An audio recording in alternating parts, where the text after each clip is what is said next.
Halo teman-teman semua, iPhone 13 sama 13 Pro barusan aja keluar kan warna baru, warna hijau. Jadi mestinya kalau misalnya kasus COVID di Shanghai ini lagi nggak parah, aku tuh sebenarnya rencananya mau ngevlog di Apple Store. Cuman karena sekarang kondisinya seperti ini, jadi terpaksa aku batalin dulu untuk sementara. Nah, mungkin di antara kalian sekarang masih mikir-mikir ya enaknya ganti iPhone 13 nggak ya di tahun ini?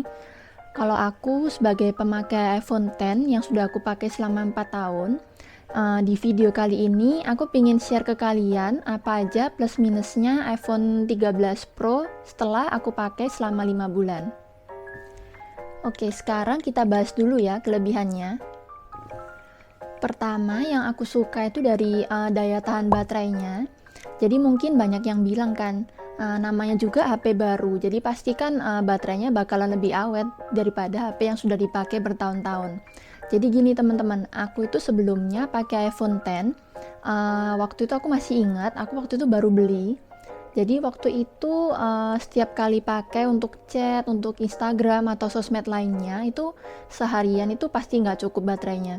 Jadi sehari itu harus isi baterai sampai 2 kali atau bahkan 3 kali. Sedangkan aku waktu pakai iPhone 13 Pro ini, aku cuman perlu isi baterainya itu sekali aja.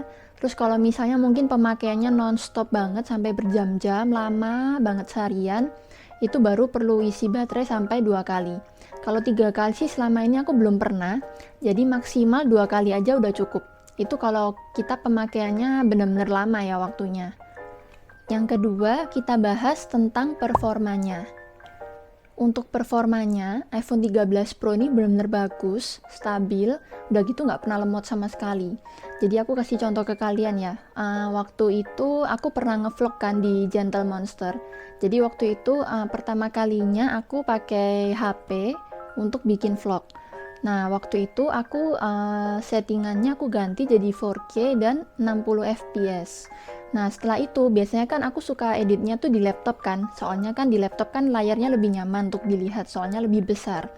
Nah, cuman ternyata setelah aku masukin ke laptop dan aku masukin ke aplikasi untuk edit videonya, itu lemot banget sampai bener-bener aku tuh nggak tahu ini video sampai harus nunggu berapa lama supaya bisa diedit. Karena biasanya kan waktu dimasukin ke aplikasi, dia tuh bakalan loading dulu kan. Nah, itu aku nunggunya lama banget, mungkin hampir seharian.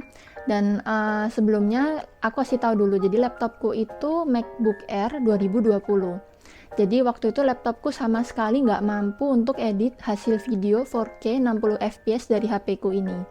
Nah akhirnya karena aku udah nggak bisa nunggu terlalu lama, capek banget nunggunya, akhirnya semua video itu aku balikin lagi ke HP ku lagi, dan aku edit dengan aplikasi yang sama, yang versi HP di HP ku. Waktu itu sama sekali nggak ada lemotnya. Jadi begitu videonya dimasukin di aplikasi, langsung di play bisa, langsung dimasukin musik segala macam, semuanya bener-bener lancar, nggak ada lemotnya sedikit pun. Jadi dari situ aku bisa bandingin, wah ternyata untuk edit video aja dengan aplikasi yang sama, iPhone 13 Pro kalau aku bandingin sama MacBook Air 2020, jadi bukan chipnya masih belum yang M1 ya, itu bener-bener kalah jauh teman-teman. Yang berikutnya kita bahas tentang kameranya. Untuk kamera, aku puas banget sama hasil foto dan video dari iPhone 13 Pro ini. Soalnya menurutku selain hasilnya terang, jelas, warnanya juga tetap akurat. Selain itu, aku juga suka banget sama fitur makro fotografi. Jadi kebetulan di Shanghai kan sekarang lagi musim semi, dan aku kan suka bunga. Jadi kalau misalnya di luar aku lihat ada bunga yang cantik, aku biasanya suka banget pakai makro fotografi itu. Aku foto, jadi bisa kelihatan warnanya tuh seger, jelas seperti aslinya, dan kelihatan banget di dalamnya tuh ada apa aja di dalam bunganya. Terus untuk night mode-nya, kalau aku suka banget sama hasil foto yang night mode, soalnya menurutku terangnya itu pas, jadi hasil foto itu nggak terlalu terang, nggak terlalu gelap, bisa dibilang hampir sama suasana waktu di tempat yang remang-remang itu. Contohnya di vlogku yang Natal tahun 2021 kemarin. Yang terakhir untuk kamera, Aku paling suka itu sama hasil videonya. Jadi waktu misalnya aku rekamnya sambil jalan atau misalnya dari dalam mobil, itu benar-benar halus teman-teman. Memang waktu kita rekam, itu dia kelihatannya biasa aja. Cuman setelah kalian selesai rekam, terus kalian cek di HP kalian, itu hasilnya benar-benar halus. Jadi kalian nggak perlu, kalau menurut aku sih nggak perlu alat tambahan ya. Cuman perlu pakai tangan seperti ini pun hasilnya benar-benar halus. Yang ketiga, mungkin kalian pingin tahu setelah aku pakai sekian lama, HP-nya sering panas nggak sih atau pernah panas nggak sih? Dan kalau panas itu biasanya karena apa? Untuk panas atau enggaknya, selama ini sih kalau aku pakai untuk sosial media, untuk ambil foto, ambil video, aku nggak pernah ngerasa panas sih HP-nya. Kalau misalnya kalian sering pakai sambil isi baterainya, mungkin bakalan panas ya. Dan itu pun nggak dianjurkan sih kalau misalnya kalian punya kebiasaan seperti itu. Oke teman-teman, jadi itu dia beberapa kelebihan iPhone 13 Pro menurut pendapatku pribadi.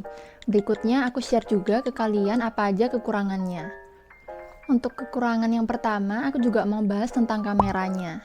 Jadi teman-teman, waktu aku sebelum terima HP-nya ini, aku sebenarnya dari internet tuh udah lihat ada orang-orang yang di sosial medianya China tuh bilang kalau misalnya hasil foto dan hasil videonya iPhone 13 Pro ini itu kalau misalnya pas ada cahaya yang masuk, dia tuh sering kayak mantulin cahaya warna hijau yang bakalan masuk di hasil foto dan video kita.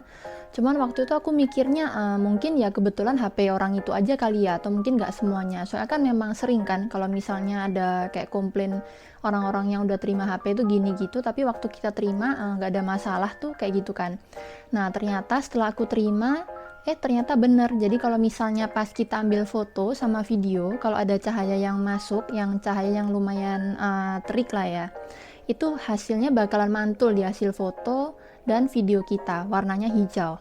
Tapi kalau kalian misalnya nggak keberatan sama hasil yang seperti itu, menurut aku itu juga bukan masalah yang begitu besar sih. Aku cuman pingin share aja kalau ini bisa dibilang tetap kekurangan ya. Soalnya waktu aku pakai iPhone X nggak punya kendala seperti ini. Yang kedua tentang kamera, kalau kalian lihat di deskripsi vlog-vlogku, itu ada yang tulisannya DJI sama iPhone kan. Terus kalau belakangan ini aku lebih suka rekamnya tuh pakai DJI aja, soalnya aku lihat, aku bandingin selama misalnya rekamnya yang menghadap ke depan gini ya, bisa lihat muka aku sendiri. Aku ngerasa kayak mukaku tuh kayak terlalu putih. Jadi misalnya contohnya lampu kuning yang ada di tembok belakang ini kalau kalian lihat warnanya kuning kan. Kalau aku rekam pakai DJI ini hasilnya tuh benar-benar sama. Tapi kalau misalnya aku bandingin, aku rekam pakai kamera depan HP ku ini, itu hasilnya jadi warna putih. Terus selain itu, kalau untuk kamera depannya, aku ngerasa harus pakai cahaya matahari yang alami, itu hasilnya baru bagus teman-teman.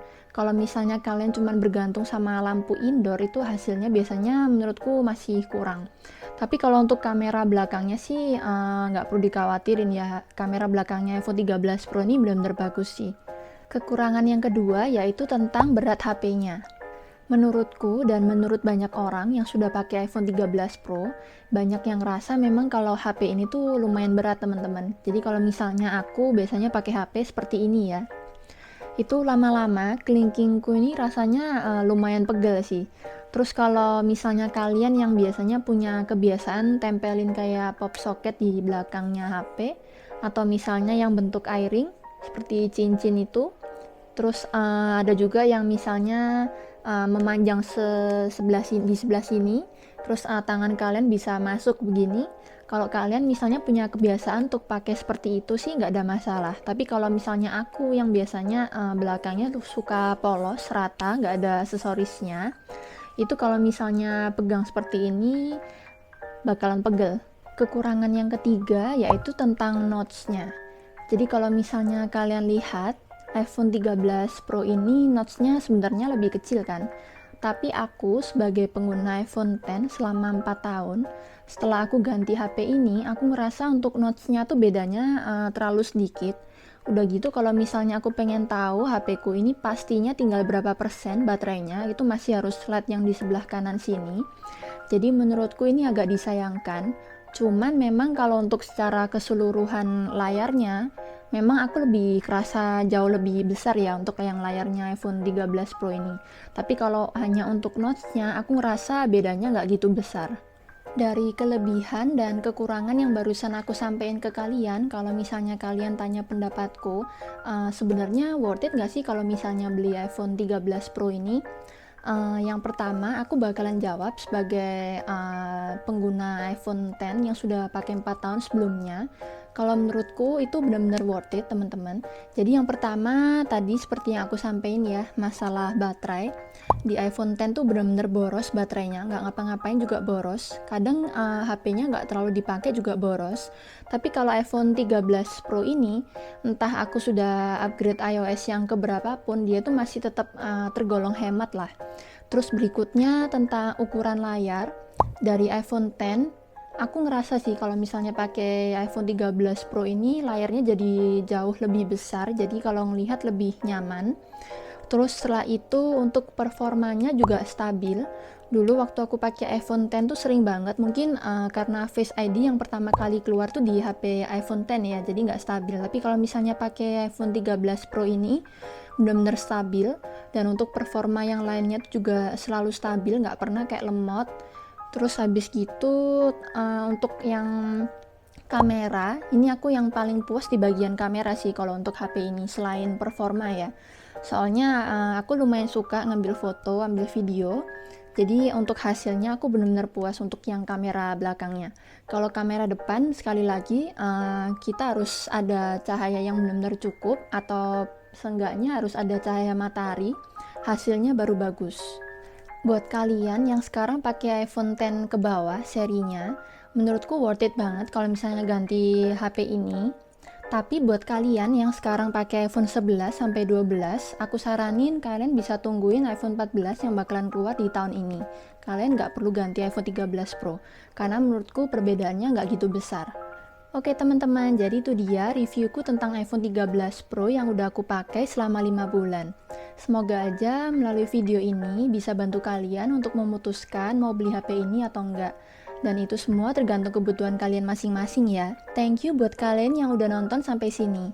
Sampai jumpa di video berikutnya. Bye-bye.